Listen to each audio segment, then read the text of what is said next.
There we go. And welcome to the Deal Doctor live stream. It's Monday, 1 o'clock. And special guests I have here today are Doug Hale and Tracy Johnson. So here we go, a couple of broker support folks. And we're going to talk today a little bit about buddying up, how to play nice in the sandbox, how to get along with other agents and brokers and our clients and customers as well. So I'm going to open it up and start with Doug because Doug is well known for just being everybody's good friend. And how's that been working for you for like the last 20 years, Doug? For the last 20 years. Well, appreciate you having me on, Don. I'm kind of shy. I don't know where to start with all this, but when it comes to talking about this with other agents, and we talk a lot about playing nice in the sandbox, buddying up. We talk about our relationship with other agents. And I've always said buyers and sellers are going to come and go, right? But it's our relationship with other agents that there's a very good chance that you're going to run into those folks down the road. So how we act, how we communicate, again, it's about making sure that we are doing the right things 100% of the time. And again, I'm one of those guys that knows full well, and I've done this for 20 years. I know I look awful young, right? But after 20 years of doing this, this isn't my first rodeo. So I will tell you that there are times and times and times that I'm going to run into those agents again. And when I pull up a listing and I see another agent that I have a great relationship with, doesn't have to necessarily be a five-star agent, Don. It can be someone that I've just known for 10, 15, 20 years in the business. Yep. I know that transaction moving forward is going to go absolutely the way it should. And again, it just spells out how we need to treat others, and it spells out how we need to act in this business. Exactly. And it's so important. And I'll come back in a minute to a little bit of historical perspective. But before I do that, Tracy, can you share some of your perspective about how you establish and foster good relationships with other agents out there and other brokers? Yep. So I would say, in the market that I sell in Southeast Michigan for the last 10 years, it's a big market. There are a lot of agents, probably maybe close to 15 to 20,000 agents in all of Southeast Michigan. My board alone has, I think, 12,000 agents, plus there's several other boards. So how do you get yourself to stand out amongst all of that? It's really difficult. So the first thing I always do is you start with a phone call when you're writing those offers. You're getting to know people because you're trying to let them know, hey, I'm nice, I'm kind, and I'm a good communicator. So if you want to try to stand out a little bit, you have to let people know you're there. So I try to just call people and get to know them so that, when they do see my offer, that might be the only connection they had to me was the phone call before that, because we don't often run across the same agents all the time. It's very rare that I've ever even worked with the same agent twice. Interesting. I want to step back a bit to like the late 1980s, early 90s. And back then, we all, as agents, worked for the seller. We were sub-agents to the seller. That's the way we worked. We always had the seller's best interest at heart because they were paying the commission. Then along came this concept of buyer agency in the early 90s. And all of a sudden, buyers had representatives. We started to represent buyers and sellers, and there was a sort of evolution to where it was not, it became a little adversarial. As we advocated for our clients, whether it was sellers or buyers, there was this sort of tug, in working for each of them, that we had to be very careful about, watching out for their best interests. And so as this sort of evolved, as I said, it became a little adversarial. And how do we get past those kinds of adversarial relationships to create a spirit of cooperation? Tracy, any thoughts? Doug? Any thoughts? Well, and I think we probably touched on this too, Don. I mean, that spirit of cooperation. I mean, that it starts at the beginning, but yet it starts with who you are and how you're going to operate as an agent. Yep. And again, it's one of those things that, and you know full well that, again, you're going to want, it sounds pretty trite when you say you want people to treat you like you want to be treated. Mhm. But there's a reality to that for me, because if you come across that way, even if you don't know those agents, I think about your area, Tracy, with all of those other agents, and there's a very good chance you're not going to meet them face to face or see them on a regular basis. And it's all about how you begin that conversation. And again, I know full well with buyer agency and the seller agency, and I represent them, and I have to be so careful of what I say and don't say. You can do that in a way that obviously shows that clear cooperation that you just spoke about, Don. Mhm. I believe that. Yeah, I would just say too, it's like we all have the same goal. That's the thing. We all have the same goal, and Yeah. that is either it, and it's to help the party that we represent. So in the end of the day, we're going to be offering advice on this side of the table or that side of the table, but the end goal is a closing. And Right. so to work together just makes sense. And Tracy, you touched on the idea of from the very outset, communicating effectively with the other agent, whether that's picking up the phone call to let them know that you're writing an offer or sending an offer, making sure that they get the offer. But how does that translate throughout the transaction and even after the transaction is closed? Can you elaborate on that a little bit? Um, I guess just from my perspective is I feel like I'm a good communicator. That's what I do from beginning to end. And I think that when you establish it right in the beginning as to this is what I do, like some people don't want to text at all. Some people only want to email. Some people only want to call you. And so sometimes I have to adapt my way of communicating to the person who I need to be my good friend and help me get from A to B. So Exactly.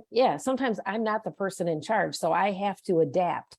So each relationship is unique in the way that you come into it. You know, the younger people are all about texting, right? And in the beginning, I think I tried to stay away from texting and just tried to email or call, but follow up with an email. But I think the longer I've been in the business now, I've realized I just need to adapt to the situation. I can always put it in writing in the end in an email, but I really try to adapt to the person that I'm working with, but then have the end result be something in writing that outlines whatever it is that we're doing. Yeah, and that shows your versatility and your flexibility. And again, I agree with Tracy 100%. I mean, you've got to find out how they best want to communicate. And again, if you do that, again, effective communication from beginning to end, man, that's the key to anything that we're doing here, because there is an end goal, right? And we all want the same thing. So makes sense. Yeah, so the word that comes to mind is one that I know that both Doug and Tracy have heard from Greg and Paul, which is we have to adapt. We are constantly evolving in this business. For the 35 years that I've been doing it, it's always been something new. We are, you know, if you get into this business, the one constant you can count on is change. That's the way it's been, and that's the way it will be. So now we have this not only the change in the nature of our relationships over the last 30 some years, but we've also had a change in technology. So how does that affect our ability moving forward to work on our transactions, even within our own company, even within our own frame? I know that one of the concerns that we run into quite often is when agents go on vacation and they rely on technology as the way to move their transactions forward. But is there a danger in that? Anybody want to elaborate? I would just say, Go ahead. I think technology is great, you know, because I can manage my transaction from no matter where I am. However, managing your transaction with technology does not replace boots on the ground.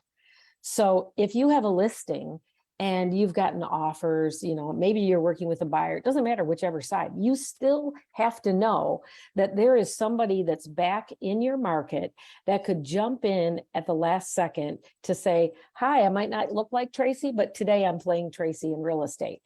And that person's going to communicate back with you, and then you in turn with your client. But you might need somebody to open a door for you, hold an open house because you went on vacation for a week and your client is freaking out that their house hasn't sold. Well, that's an easy one. Reach out to people within your company. Maybe you don't like to represent the buyers on the sale of a seller's house. Maybe you don't like that and you're willing to let somebody else hold that open house and shake hands and introduce themselves to a potential buyer. That's perfect. But nothing replaces, you have to have a replacement when you've left town, because it will hurt the relationship you have with a buyer or a seller, because maybe there's a buyer that needs to see a house. And if you're not there, you can't exactly do that. So. And how many times are you representing a seller and you're saying to your seller, oh, by the way, I'm on vacation the next 10 days. And they give you that empty look like, what do you mean you're leaving? 10 days? Do you know what can happen in the next 10 days? Yeah. So to be able to have that team, and again, call the team whatever you want to call it, the team at 5-star. It doesn't need to be that you have your own personal team, because we're all a part of the greater good at 5-star. Have someone that you can count on, that you feel good about with their communication, that can pick up in those times that you're not there. And again, I believe that wholeheartedly, because I've had it the other way where I've left town, didn't have anybody, and boy, I'll tell you, I was an uncomfortable mess when I was on vacation. My wife will tell you it wasn't really a vacation, because Doug, he just went to a different area and kept working. And yeah, and I totally agree, because when I first got in this business, I looked at agents and thought, do you never take a vacation? Do you never get away and recharge your batteries, even if it's on a weekend, or a long vacation, whatever it is? And so I started the practice of buddying up, just like you do at summer camp. You get somebody who's going to be your buddy out there in the swimming area, and you watch out for each other. And so I found that I could take a weekend off and know that my buddy in the business was going to handle anything that happened to do with my business. Likewise, he could go on vacation and I would be watching his business, whether that was a weekend or a 10-day holiday in Florida, for example. It's really important that we establish these sort of business practices so that we can have the opportunity to safeguard our own well-being and our own family time. Would you agree? Yeah, I would.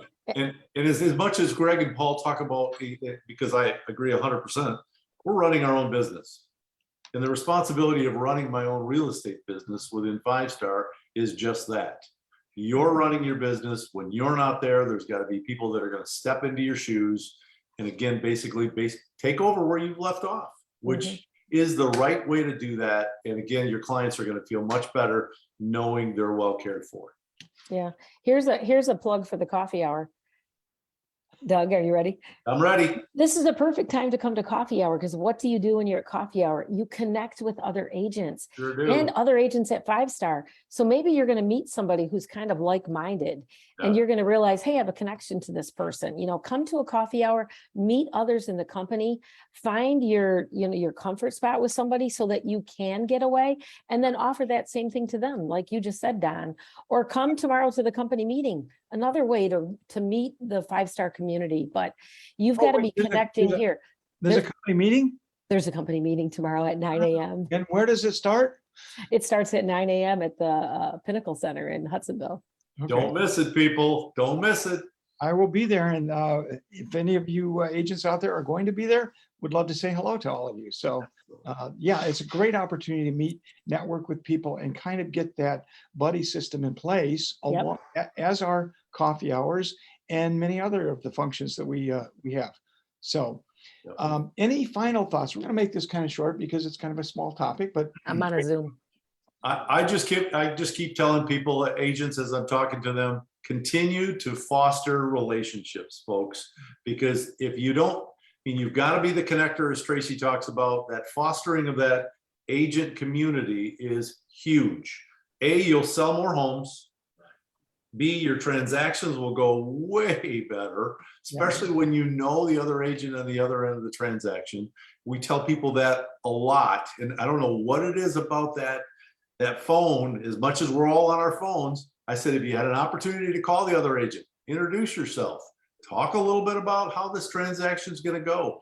All of those things are super important. So my words are foster relationships and begin that tomorrow at our company meeting. Yeah.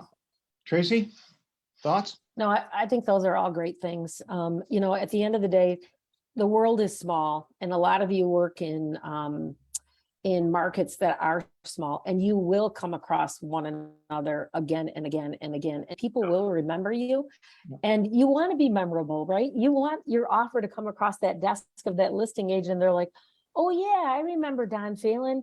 You know, he wrote an offer on my, somebody wrote me an email the other day, and I realized that there was a whole texting thread I had with this lady from a property from like 6 months ago. And so you do run across the same names sometimes, and you want it to be memorable. You want to be able to lean into those things. And at the end of the day, I think you'll be the winner because of it. Absolutely. Great. Oh, if you have any questions, please post them here on the live stream below it, and we will comment and respond to your questions throughout the day. So Yeah. Thanks for joining, and we will see you next week. Sounds great. Thanks, Bye, Doug. guys. See ya. Thanks, Tracy. Thanks. Yep.